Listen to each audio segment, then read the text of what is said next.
Fala aí pessoal, tranquilo? Hoje finalmente eu consegui um microfone aqui, agora o áudio vai ficar um pouco melhor nos vídeos. E hoje o que eu vou mostrar aqui para vocês vai ser uma explicação sobre ponteiros na linguagem C. O que é que são os ponteiros, como que a gente declara um ponteiro, como que a gente faz manipulação e como que a gente faz um pouco de aritmética com eles, né? Então aqui eu coloquei para vocês uma descrição aqui como que a gente declara um ponteiro. A gente coloca o tipo, logo em seguida coloca um asterisco e o nome da variável que vai ser o nosso ponteiro, né? Então aqui o asterisco vai indicar que trata-se de um ponteiro e aqui a gente diz qual é o tipo de dado que esse ponteiro vai apontar. Então, um exemplo bem básico aqui, digamos que a gente tenha declarado uma variável comum chamada n do tipo inteiro e a gente tenha atribuído a ela o valor 10. Aqui entenda como se fosse aqui o mapa da memória, né? Digamos que a gente tem a memória e aí o nosso compilador lá, ele depois que o programa foi compilado e gerou lá, a gente está executando, né? Ele reservou um espaço de memória aqui para armazenar a nossa variável. E aqui nesse quadradinho a gente tem o valor, o indicativo da variável e aqui o endereço de memória em hexadecimal apenas para ilustrar o nosso exemplo, né? Então aqui a gente tem a nossa variávelzinha e aqui digamos que a gente tenha outros endereços de memória, né? Esse aqui por enquanto não tem nada declarado, não tem nada dentro, então a gente normalmente não tem um valor definido aqui. Então beleza, a gente foi lá agora em seguida e declarou o nosso ponteiro de inteiro, chamado P.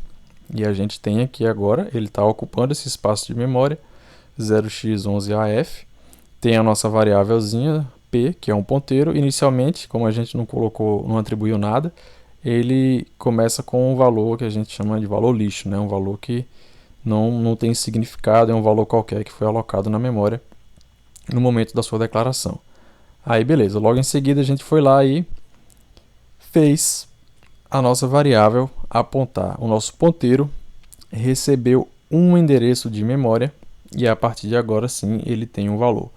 Entenda como um ponteiro, como uma variável, um elemento que armazena um endereço de outro elemento. E aí você pode referenciar esse outro elemento utilizando esse apontador. Então, a partir do momento que a gente declara aqui, atribui ao nosso P o endereço de memória com o operador E comercial da variável n, a gente está dizendo salva como conteúdo do meu ponteiro P o endereço da variável n. Então aqui, aquele conteúdo que antes estava como lixo, agora está armazenando o endereço de memória da variável n, que é 0x0001. E a partir de então a gente consegue fazer manipulações com o P, referenciando o valor ao qual ele está apontando, que no caso aqui é o endereço de memória da variável n. A gente pode fazer algumas manipulações interessantes aqui.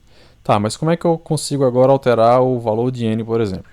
Aí a gente utiliza o operador estrela aqui, né, ou asterisco. Quando você quiser referenciar o valor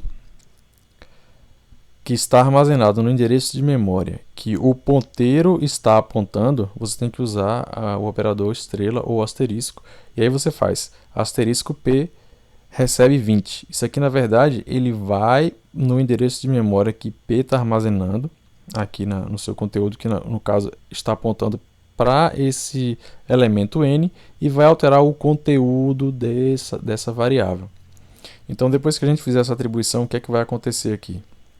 A gente vai ter que n agora está com o valor 20 que a gente atribuiu através do ponteiro. Lembrando que a partir do momento que você faz essa atribuição, você tem agora que o P está apontando para o endereço de memória que armazena o conteúdo da nossa variável n. Tá. Então, vamos partir agora para alguns exemplos, né? A gente declarou aqui, então, o nosso valor n, certo? E aqui eu declarei o meu ponteiro P. Eu posso fazer inicialmente também ele receber nulo, para evitar aquele lixo na memória. Mas por enquanto eu vou deixar assim. E aqui logo em seguida eu faço P recebe e-comercial N. A gente já está, para quem já utiliza o scanf aqui, né? Só para ilustrar, a gente tem que passar o endereço da variável para o scanf poder fazer a leitura do valor e inserir na variável. Então, vocês já estão acostumados com o operador e-comercial para obter o endereço de memória. Aí a gente faz aqui agora p apontar para n. A gente pode simplesmente utilizar o printf para verificar os endereços de memória. A gente coloca o formatador %p para ele imprimir o endereço de memória, e aí eu vou colocar p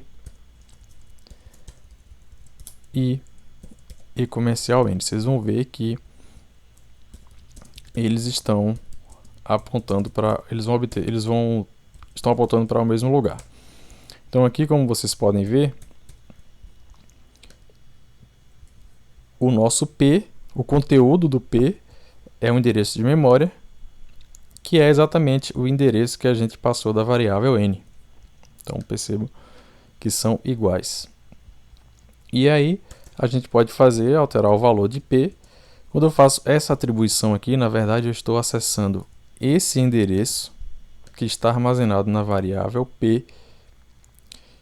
Eu estou acessando o conteúdo, eu estou alterando o valor da variável, né, que está ocupando esse endereço de memória, que por sinal aqui é o nosso n. Então, entenda um ponteiro como um elemento que está apontando para algum outro através do endereço de memória. Então, quando a gente faz *p recebe 20, a gente está alterando, na verdade, o valor da nossa variável n.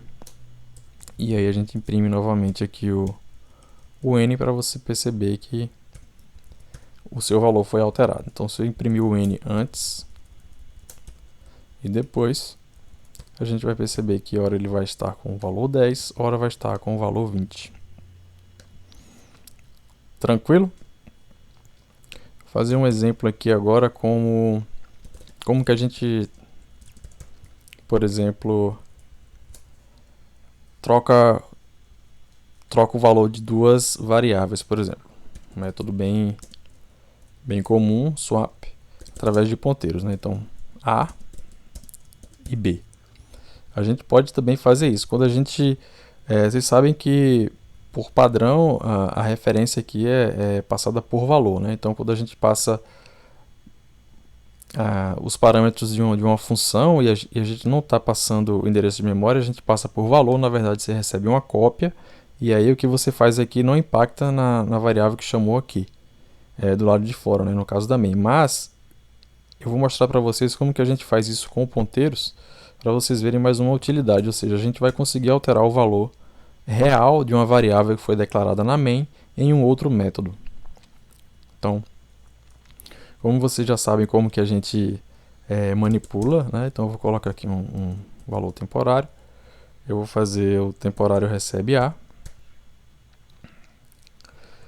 A recebe o conteúdo de DB. B recebe o conteúdo de temporário. Então, o que a gente está fazendo? A gente está fazendo a swap desses dois valores, né? Então, eu vou declarar que A recebe 1, B recebe 2. Depois que eu chamar o meu método swap aqui, eu vou lembrando, muito cuidado que tem que passar o endereço de memória, correto? Para que ele consiga fazer a manipulação. Então, depois que eu fizer essa chamada, os valores de A e B serão outros, né? A e B. Vou imprimir o antes e o depois, para vocês terem uma noção. Então, a gente tem inicialmente que A é 1, B é 2, e depois a gente tem A igual a 2, B igual a 1. Tá, mas o que é que acontece agora? Vou mostrar para vocês aqui. Percebam que a gente alterou o valor de uma variável que foi declarada na main dentro da função swap, justamente porque a gente está manipulando endereços de memória. Então, a passagem dos parâmetros aqui não foi mais por valor, e sim digamos assim, por referência, né, uma forma que a gente está passando para eles, para swap o endereço de memória, e aí a partir daqui eu consigo manipular o conteúdo das variáveis. Então, tá aí mais uma utilidade dos ponteiros para que vocês consigam utilizar aí nos seus programas. Nos próximos vídeos eu vou mostrar como que existe uma estreita relação entre ponteiros e vetores. Mas essa aqui por essa introdução, só para ter uma ideia de como que funcionam os ponteiros na linguagem C. Tranquilo? Se tiver alguma dúvida, envie aí que eu respondo nos comentários. Valeu, até mais.